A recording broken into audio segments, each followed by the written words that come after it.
I'm going to talk to you about power in this 21st century. And basically, what I'd like to tell you is that power is changing. And there are two types of changes I want to discuss. One is power transition, which is change of power among states. And there, the simple version of the message is it's moving from west to east. The other is power diffusion, the way power is moving from all states, west or east, to non-state actors.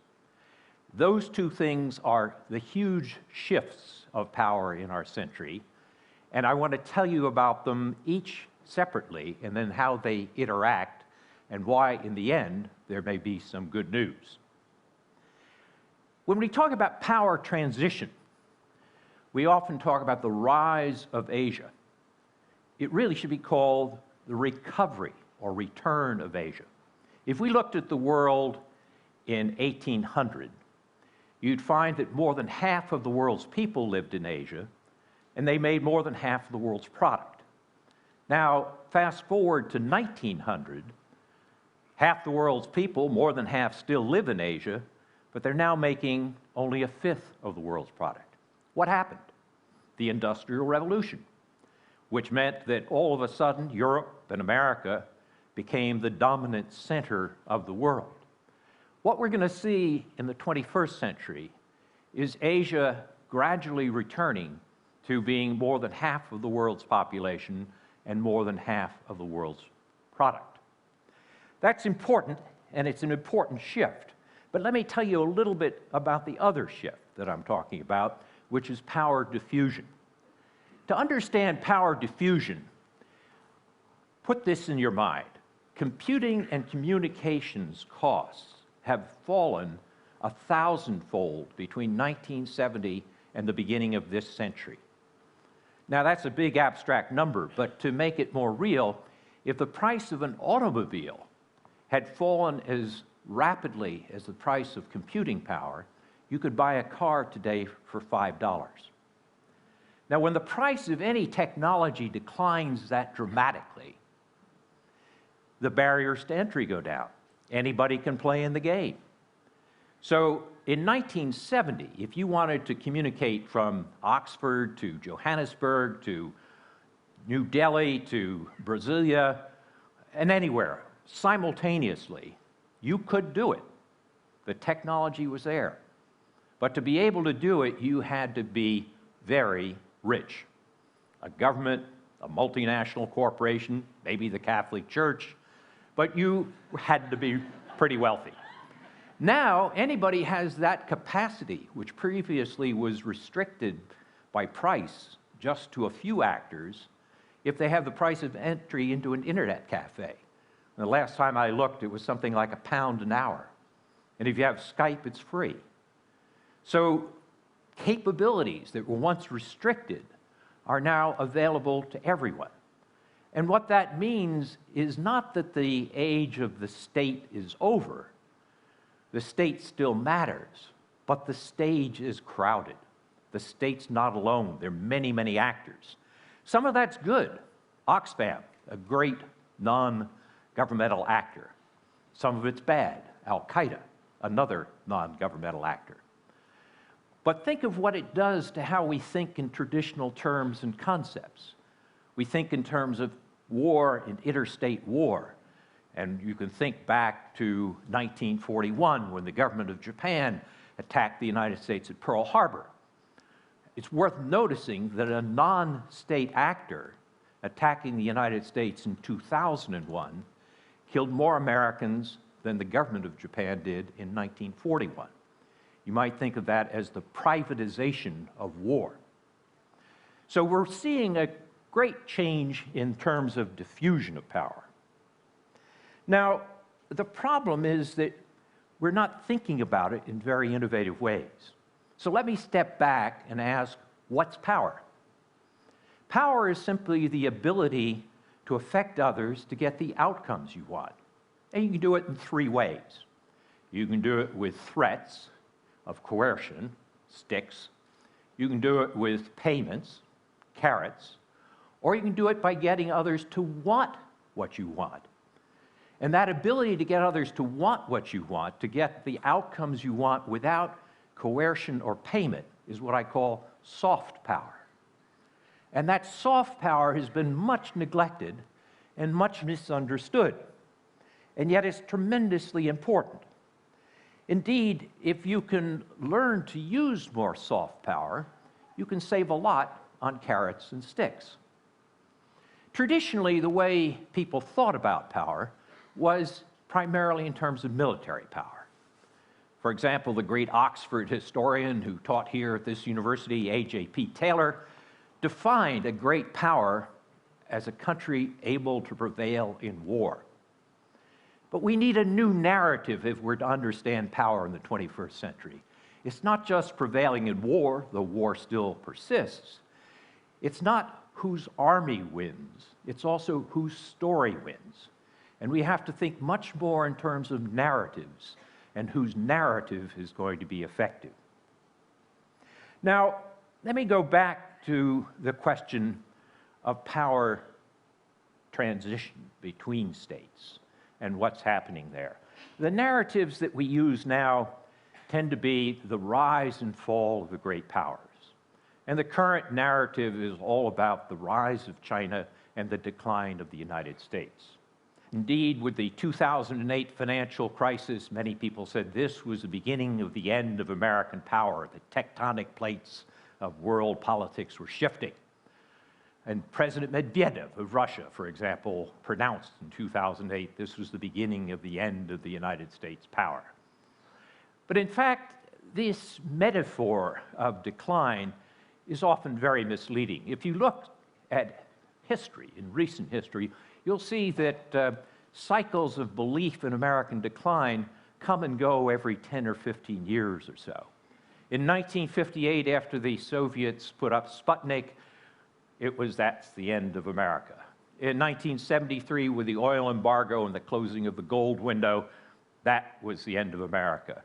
In the 1980s, as America went through a transition in the Reagan period between the Rust Belt economy of the Midwest to the Silicon Valley economy of California, that was the end of America.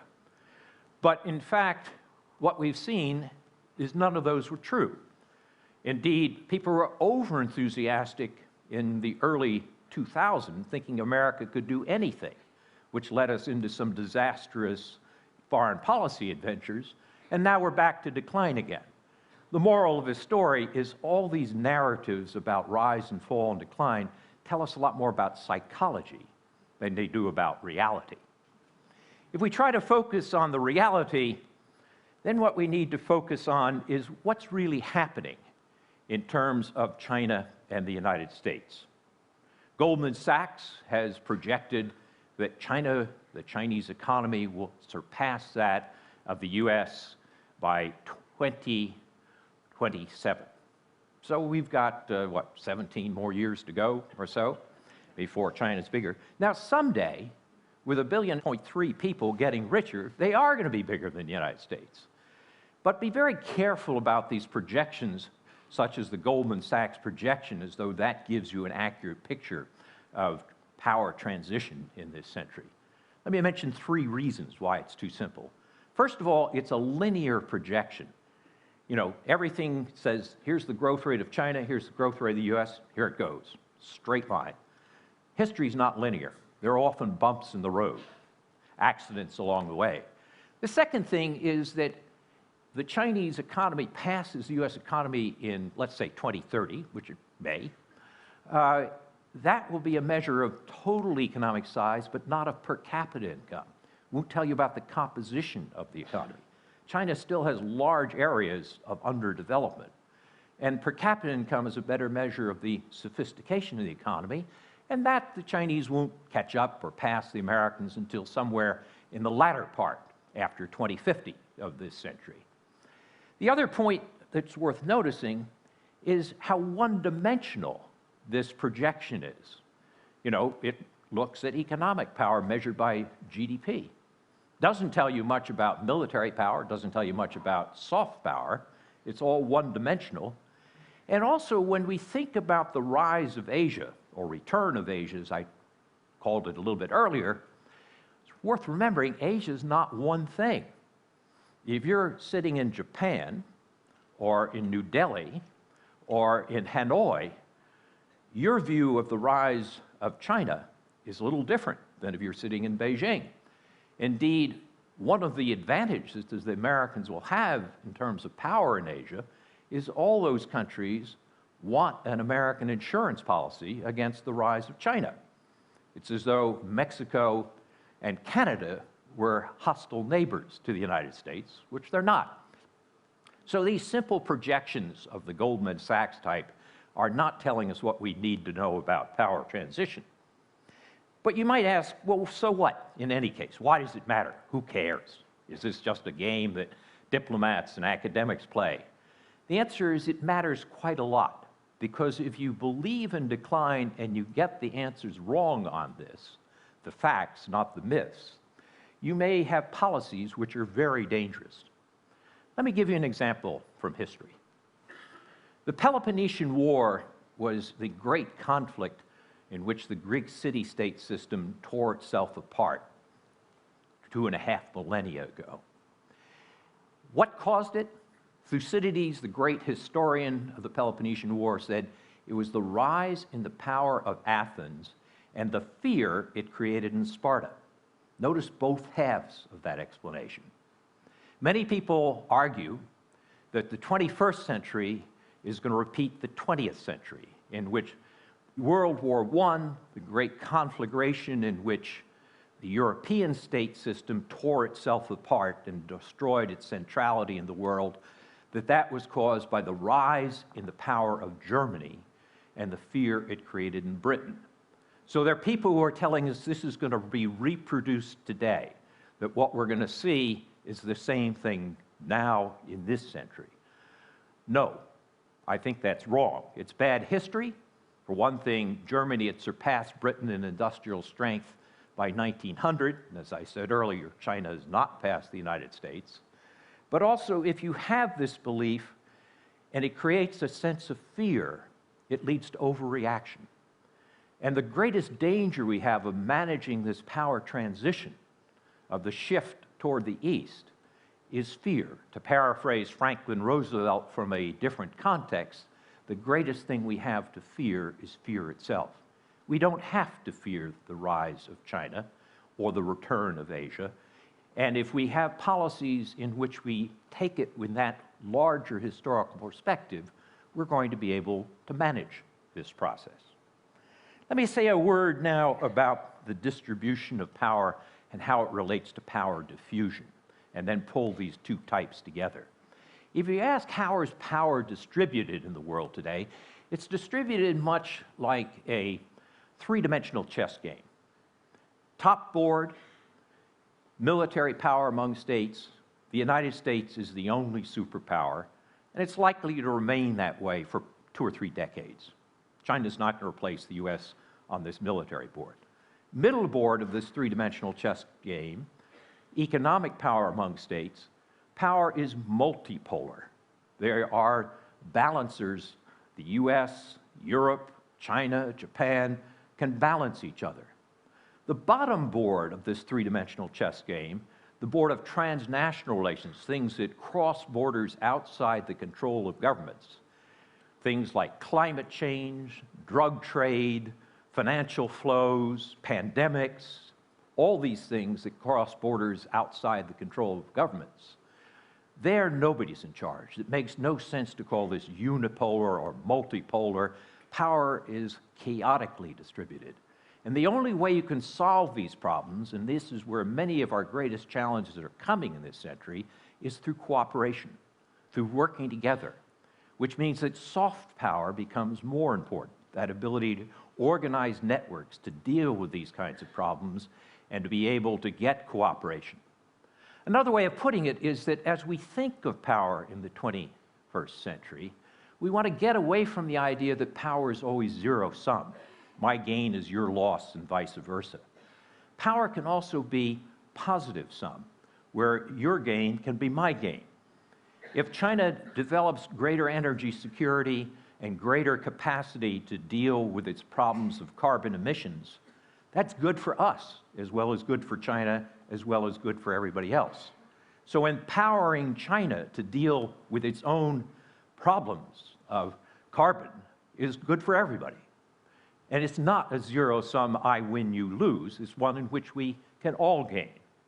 So as we think about power in this century, we want to get away from this view that it's all I win, you lose. Now, I don't mean to be Pollyannish about this. Wars persist, power persists, military power is important, keeping balances is important. All this still persists. Hard power is there, and it will remain. But unless you learn how to mix hard power with soft power into strategies that I call smart power, you're not going to deal with the new kinds of problems that we're facing. So the key question that we need to think about as we look at this is how do we work together to produce global public goods, things from which all of us can benefit? How do we define our national interests so that it's not just zero-sum, but positive-sum? In that sense, if we define our interests, for example, for the United States, the way Britain defined its interests in the 19th century, keeping an open trading system, keeping monetary stability, keeping freedom of the seas, those were good for Britain. They were good for others as well. And in the 21st century, we have to do an analog to that. How do we produce global public goods which are good for us, but good for everyone at the same time?